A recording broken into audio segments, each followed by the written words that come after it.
Kõrge maagaasi hind ja soov minna üle keskkonnasõbralikumale küttesüsteemile on aasta-aastalt kasvatanud inimeste huvi kaugkütte vastu. Mullu liitus kaugküttevõrguga üle Eesti 378 hoonet. Tänases saates räägime, kuidas võimalikult roheliselt tuba soojaks saada.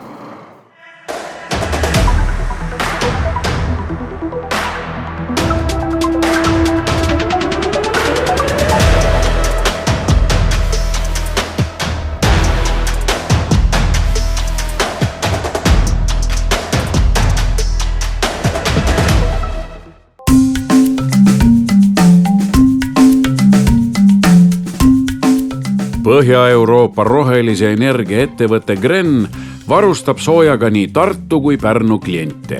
Mõlemas linnas on moodsad energiatõhusad koostootmisjaamad, kus ühe protsessi käigus toodetakse nii elektrit kui ka soojust. Kohalikest ja taastuvatest ressurssidest toodetud puhas toasoe jõuab kokku enam kui 90 000 tarbijani. Tervitus, mina Marko. Kus kohas me praegu asume? Mis imelik jaam või sõlmpunkt see siin suures ettevõttes on? See on siis Tartu elektrijaama biokütuse vastuvõtusõlm. Et siia sõidavad autod sisse ja panevad oma kütusekoorma maha. See kütus on biokütus, see on hakkepuit, mida tehakse siis peaasjalikult okstest, raiejäätmetest, võsast ja muud sellisest puidust, millest midagi korralikku toodet ei pruugi saada. See on siis need haohunnikud, haokobud, mida me näeme railankide servades. Täpselt. Ja siin ma saan aru, praegu laetakse siis see pudi, mis on juba ära hakitud, laetakse ühte punkrisse, kus ta edasi siis läheb kuhugi, ma ei tea. Siia sõidab auto sisse, see põrand liigub alt ära, siia sisse tekitatakse selline hõrendus, ehk et tolv välja ei läheks ja siis nii-öelda kütus kukub siis sinna punkrisse, kus siis transportöör veab ta edasi jõuab ta sõelade peale, kust võetakse suured tükid välja, ta läheb magnetite alt läbi, kust võetakse metall välja ja kui seal juhtuvad mingisugused näiteks külmunud kamakad olema, siis need lähevad veel purustisse, purustatakse ära ja liiguvad ka siis mööda kütusekonveierit edasi kütusehoidlasse. Ja nende punkrite maht on siis nii suur, et jätkub 2-3 ööpäevaks. Et see teatud varu on meil kogu aeg ees. Sealt ta liigub omakorda siis üles elektrijaama ühte väiksemasse punkrisse ja sealt liigub siis kateldesse.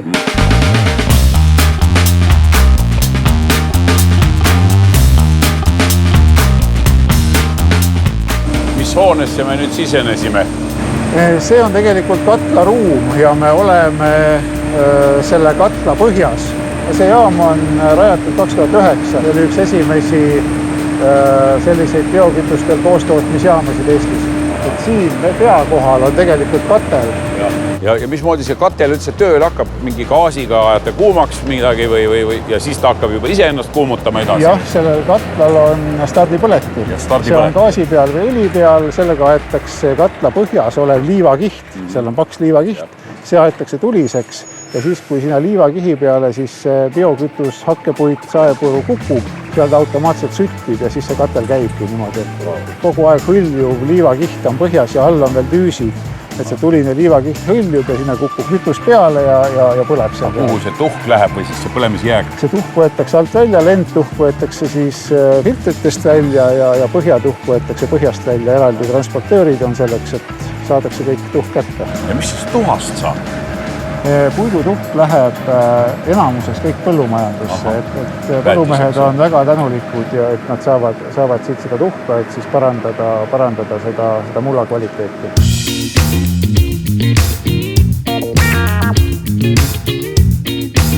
No väga põnev. Inimene vaatab siin tee ääres, et siuke täitsa tüütu võsa. Varsti tuleb niikuinii maha võtab, masinad sõita saaksid. Mida sina näed? Ja siin on latv ära murdunud, selgelt sellest ühtegi puud enam ei kasva. No vale koha peal ka pisut. Taustaks ka, eks ole, samasugune lehtpuu võsa, millel ei ole määratud ilmselt muud saatust, kui kas mingil hetkel pikali kukkuda ja hakata süsinikku eraldama looduslikult aeglaselt lagundades või lagunedes või siis kasutame selle sama võsa siis ära, et meil on mõistlik kodumaist ressurssi kütteks kasutada ja hakime selle võsa ära ja viime katlamajja ja saame sealt sooja kätte. Ehk siis energiavõsa. Sisuliselt võib öelda, et siin kraavi kaldal on energiavõsa, kõik sellised kohad, kus see kraav on inimese poolt tehtud, et ta veed välja viiks metsast või põllult, see võsa hakkab seal mingil hetkel seda tööd segama, nii et see tuleb sealt ära lõigata. Kas kõik see võsa läheb energiaks? Jaa, kõik see läheb energiaks, sest sellest võsast ei ole veel osatud välja nuputada, et midagi veel paremat võiks teha, aga väike kogus ehk kasutatakse ära, mis on nagu parema kvaliteediga, näiteks terviseradadel, matkaradadel siis jalge alla selleks hakkeks, et selleks sobib see ka väga hästi.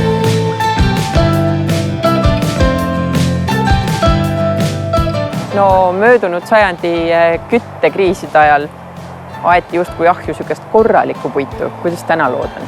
Hetkel ei ole ju põhjust seda teha. Meil tänapäeval ahju läheb ainult see osa puidust. Ma päris kindlasti kohe julgen seda väita, et see on ainult see osa puidust, mis nii-öelda virnas, kui sa vaatad, on see kõige kehvem. Ehk siis tänu selle sama tehnoloogia arengule ja inimese nutikusele ja soovile ka kasutada seda puitu paremate ja kvaliteetsemate toodete valmistamiseks. No kui suur hulk riigimetsa varutub puidust üldse kütteks läheb? See on üsna stabiilne protsent. Et me oleme püüdnud seda küttepuidu osakaalu ju minimeerida, et see oleks kõige väiksem ja seda puitu oleks kõige vähem. Aga paraku looduslikud tingimused, putukad, kahjurid, kõik põhjustavad seda, et ikka mingi osa metsast muutub kütteväärtuseks. Ja RMK puhul on see osakaal siis olnud selline, et küttepuitu on umbes 16%, paberipuitu 1/3 ja valdavalt on siis ju palgid. Ja sellele küttepuidule lisaks on siis võimalik ka seda hakkpuitu saada, milleks me kasutame siis seda sama võsa ja raidmeid, mis tulevad veel lisaks. Nii et kõik kokku energiaks kui selliseks läheb siis riigimetsast 1/5. Niisiis, kui metsa uuendama hakatakse ja pinnastik seda võimaldab, korjatakse metsast kokku kõik raiekäigus tekkivad jäätmed, oksad, ladvad, tüveosad. Kogu oksarisu kuhjatakse langi peale väikestesse aunadesse, kuhu need mitmeks kuuks kuivama jäävad. Kuivanud oksad tuuakse tee äärtesse, kus siis spetsiaalne hakkur need ära purustab. Seejärel jõuabki hakkpuit energiatootjate juurde ja sealt juba meile toasoojana tuppa. Kui ma õigesti aru saan, siis me oleme nüüd jõudnud jaama aju juurde, eks ole? Täpselt nii, siit juhitakse nii seda jaama kui ka Tartu teisi katlamaju kui ka kogu kaugküttevõrku. Siin on Tartu linnapilt näha. Jah, see on Tartu kaart on seal all. Jah, et siin on peamised sellised soojustrassid ja nendega parameetrid, mis temperatuurid on. Siin on näha ka katlamajad, pumplad, muud sellised kontrollpunktid võrgus, et see on tegelikult kogu võrk. Ja me näeme siin see KTJ on koostootmisjaam, et siit hetkelt läheb siis välja 44,7 megavatti soojust. Miks selline kütmislaad siis keskkonnasõbralikum on võrreldes ma ei tea millega? Esiteks me saame ära kasutada sellise puidu, mis muidu jääks maha mädanema. Et me kasutame selle ära. Teiseks puit on ikkagi taastuv energiaallikas, et puit kasvab uuesti juurde. Ja muidugi üks kindel eelis on hind, et kui me teame, mis on tänased gaasihinnad, kus gaas ise maksab 200 eurot megavatt-tund, siis puiduga on ikkagi 4-5 korda odavam kütta. 4-5 korda odavam. Ja see peegeldub siis ka ikkagi inimeste soojaarvetel. Keda huvitab näiteks ka, et mitte emiteerida CO2, olla keskkonnateadlik, et kaugkütte on ka selles mõttes väga oluline. Aga kuidas siis see hinnakujundus käib teil? Me müüme megavatt-tunde, me müüme energiat. Kaugkütte on reguleeritud äri, ehk selle seda hinda kontrollib ja selle hinna kooskõlastab Konkurentsiamet. Ja tema vaatab siis, mis on selle ettevõtte, kes siis kaugkütet toodab ja edastab läbi torude, et mis tema varad on ja mis tema kulud on ja võtab neid arvesse, mis tähendab seda, et tegelikult see hind sõltub laias laastus investeeringutest, mis on tehtud ja kütustest, mida kasutatakse. Miks Tartus on kogu aeg olnud odavam kaugkütte, on see, et tegelikult on tehtud õiged investeeringud, rajatud näiteks see sama jaam, mis toodab siis efektiivselt nii elektrit kui sooja korraga. Ja teiseks kasutatakse hästi odavaid kütuseid, mis turul saada on. Aga kas see kaugküte sobib ainult suurtele kortermajadele või teoreetiliselt võib sellega liituda ka eramaja näiteks? Sellega võivad liituda kõik. Ei ole vahet, kas nad on eramajad, kas nad on kortermajad, kas nad on kaubanduskeskused või koolimajad, et kaugküte nagu küttena sobib absoluutselt kõigil. See jah, võib-olla ühe eramaja jaoks hakata ehitama siis seda soojustrassi, see tähendab ju seda, et tegelikult tarbija maksab selle mingis osas kinni, et kui on 100 korteriga elamu, siis loomulikult see trassiehitus jaguneb 100 korteri vahel. Paljud sellised eramaja omanikud teatud piirkonnas on koopereerunud, on ühiselt otsustanud, et jah, nemad 10 näiteks tahavad kaugkütet ja siis see asi muutub oluliselt paremaks, muutub see pilt. Et tegelikult, kui trass on ikkagi lähedal, siis tasub see kaugkütte tuua. Ja nüüd ütleme, see aasta on neid liitumisi olnud eriti palju, et kuna gaasi hind on ka kõrge, siis tegelikult on juba üle 200 uue liitumise on meil olnud ainuüksi sellel aastal, et inimesed liiguvad tegelikult gaasiküttelt ja teistelt kütteviisidelt järk-järgult üle siis kaugküttele, et põhiline takistus on tegelikult see, et meil võib-olla igas piirkonnas ei ole soojusvõrku. Kõiki teid üles kaevata nende torude pärast on ka kentsakas heast peast. Heast peast on kentsakas, aga kui inimene tahab kütet, siis on see hea põhjus tegelikult.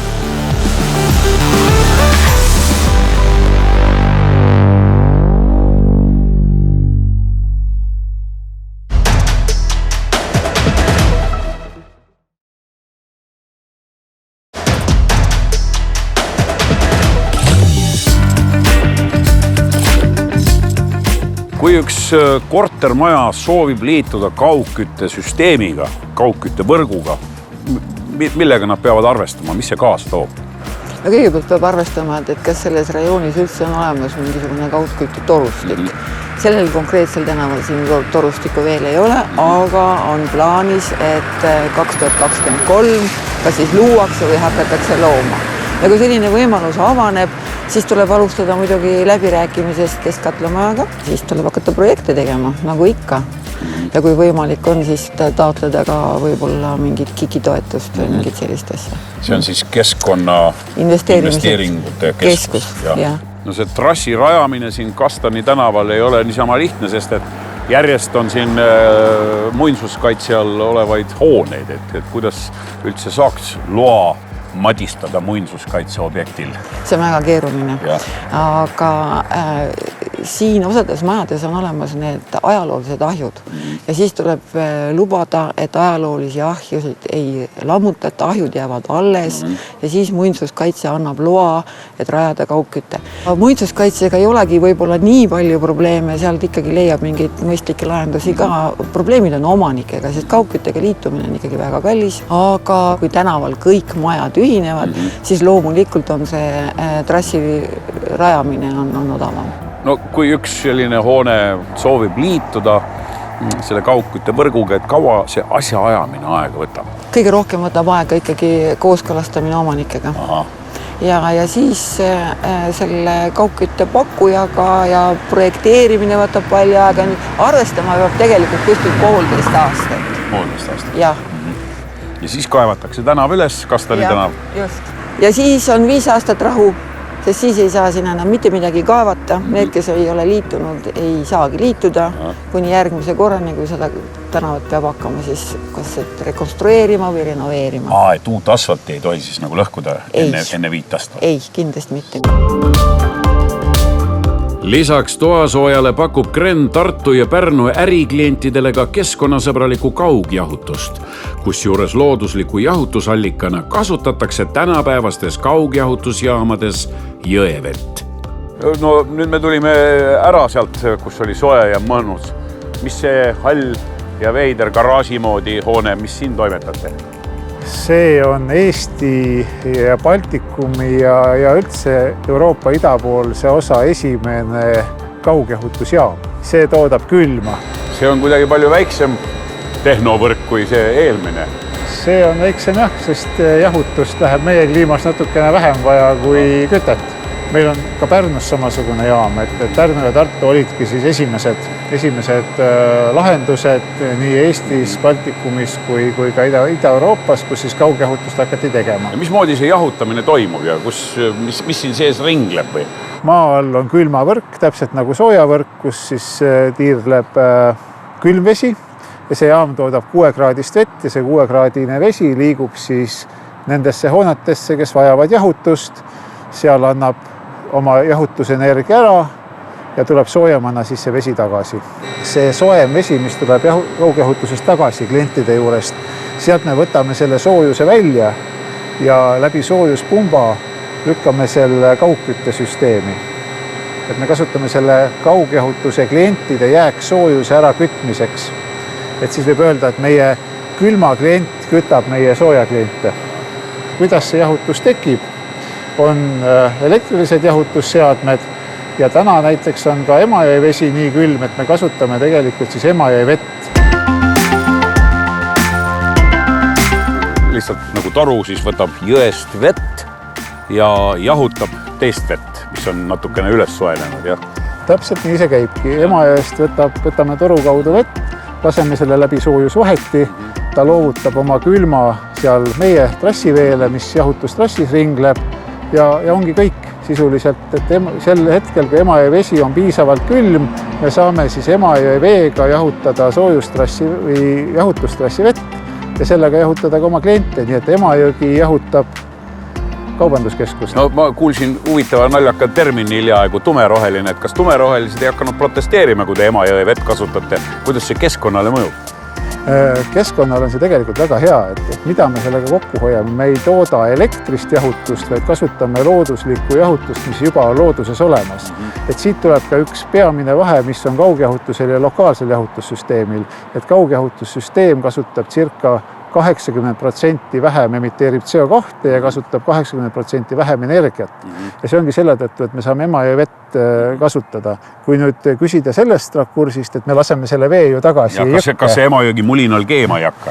See nii ei ole hakanud, aga loomulikult enne selle jaama ehitamist me tegime ka vastavad uuringud. Ja selles kohas, kus me siis suuname selle vee tagasi jõkke, temperatuur tõuseb 0,0001 kraadi. Et Emajõgi on ikkagi Eesti mõistes nii suur jõgi ja meie jaam on nii väike, et need veemahud, kui need omavahel võrrelda, mida meie kasutame ja mis siis jões voolab, et need on ikkagi väga erinevad. Ja mis need päikesepaneelid siis veel? Need on lihtsalt ilu pärast või? Jahutusseadmed kasutavad ka elektrit sisendiks, et nad tegelikult töötavad väga hästi samas tsüklis.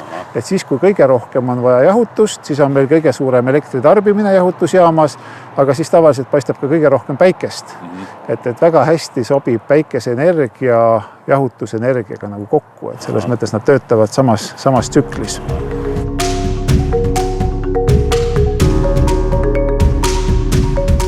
Vaataja jaoks paistavad siin ainult torud ja katlad, aga mis siin selles ruumis tegelikult koos on?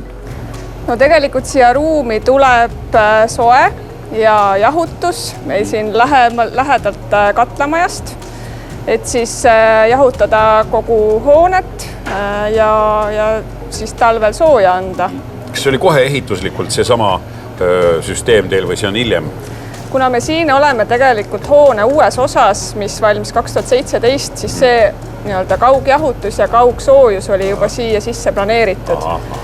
Et ikkagi selle eesmärgiga, et vähem elektrit toota, et leida efektiivsemad seadmed. Meil ei ole lisakompressoreid või lisaagregaate majal, mis omakorda nõuavad veel lisahooldust, lisakulusid. Ma arvan, see kulude parem prognoosimine, tarnekindlus kindlasti on väga hea, et me oleme garanteeritud kaugjahutuse ja kaugsoojusega. Ja keskkonna jalajälg on oluliselt väiksem, et on sellised 3 põhiasja. Kas see jäähall, mis teil on keset lõunakeskust, kas see suvel ka jahutab natuke? Jaa, jahutab. Õhku, jah? Jaa, just. Et selles mõttes on päris hea kasvutegur on selles juures. kuivõrd üleüldse nagu kaubanduskeskus või tema juhid mõtlevad selle peale, millise jälje nad oma majandustegevusega jätavad keskkonnal? Kui meil on valida ja võimalus valida, siis me alati valime võimalikult keskkonnasäästliku võimaluse. Ja ma arvan, seda teevad ka väga paljud kauplused. Kas te ise elektrit ei tooda? Toodame. Meil on endale ka ja katusel on päiksepaneelid. Ja kõige uuem hoone on meil täna, kus on IKEA planeerimiskeskus ja Asko Sotka, siis see hoone on täielikult kaetud päiksepaneelidega. Ja päiksepaneele, ma arvan, tuleb siia Lõunakeskuse kaubandusparki väga palju veel juurde. Et see on nagu üks põhiinvesteeringuid. No mida veel teha saaks või milline tulevik välja näeb siis? Tegelikult ega see keskkonnamõju vähendamine on väga paljudes valdkondades, mida me ise näeme. Et üks on see hoonete planeerimine juba planeerimisest kuni ehituseni välja ja siis edasine opereerimine. Aga teisest küljest on palju muid valdkondi ka, et kuidas inimesed siia tulevad. Meie põhiline klient tegelikult tuleb autoga. Me oleme planeerinud siia elektriautode parkimiskohti juurde. Meil on endal tasuta buss, mis sõidab kesklinnast Lõunakeskusesse. Meil on jalgrattaparklad ja nii edasi, et tegelikult neid valdkondi, kus saab opereerida, juhtida energiasäästlikult on päris palju.